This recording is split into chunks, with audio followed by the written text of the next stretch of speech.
അസ്ലം ഒരു സാധാരണ യുവാവായിരുന്നു. ചെറുപ്പം മുതൽ തന്നെ ജീവിതം ഹലാലായ വഴിയിൽ മുന്നോട്ട് കൊണ്ടുപോകണമെന്നായിരുന്നു അവൻ്റെ ആഗ്രഹം. ജോലി തേടിയെങ്കിലും പല പ്രയാസങ്ങളും നേരിട്ടു. ചിലപ്പോഴൊക്കെ വിഷമിച്ചെങ്കിലും ഹൃദയത്തിൽ ഒരു ഉറച്ച വിശ്വാസമുണ്ടായിരുന്നു. അള്ളാഹു എനിക്ക് വേണ്ടി ഏറ്റവും നല്ലതൊരുക്കും. അതേസമയം സുമയ്യയും തൻ്റെ ജീവിതത്തിൽ ചെറിയൊരു പ്രാർത്ഥന ഉണ്ടായിരുന്നു. എന്നെ സ്നേഹിക്കുകയും കരുതുകയും അള്ളാഹുവിൻ്റെ വഴിയിൽ കൂട്ടിനിറങ്ങുകയും ചെയ്യുന്ന ഒരാളെ അള്ളാഹു തരട്ടെ. രണ്ട് ഹൃദയങ്ങളും ഒരിക്കലും തമ്മിൽ കണ്ടിട്ടില്ല.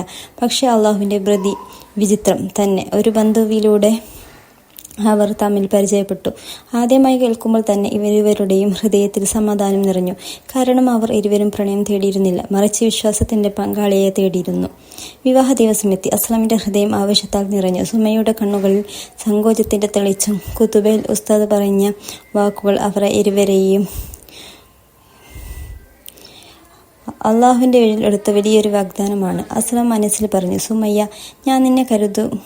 നിന്റെ കണ്ണുനീർ എൻ്റെ കണ്ണുനീരാകും, നിന്റെ സന്തോഷം എൻ്റെ സന്തോഷമാകും. അള്ളാഹുവിൻ്റെ വഴിയിൽ ഞാൻ നിന്നെ ചേർത്ത് നിൽക്കും. സുമയ്യ മിണ്ടാതെ ചിരിച്ചു. ആ ചിരിയിൽ 1000 പ്രണയവും വിശ്വാസവും നന്ദിയും നിറഞ്ഞിരുന്നു. അന്നു മുതൽ അവരുടെ ജീവിതം ഒരു പുതുവഴിയിലേക്ക് തിരിഞ്ഞു. അത് സാധാരണ പ്രണയമല്ല, ഇബാദത്തിന്റെ നന്മ തേടുന്ന ഒരു പ്രണയമായിരുന്നു.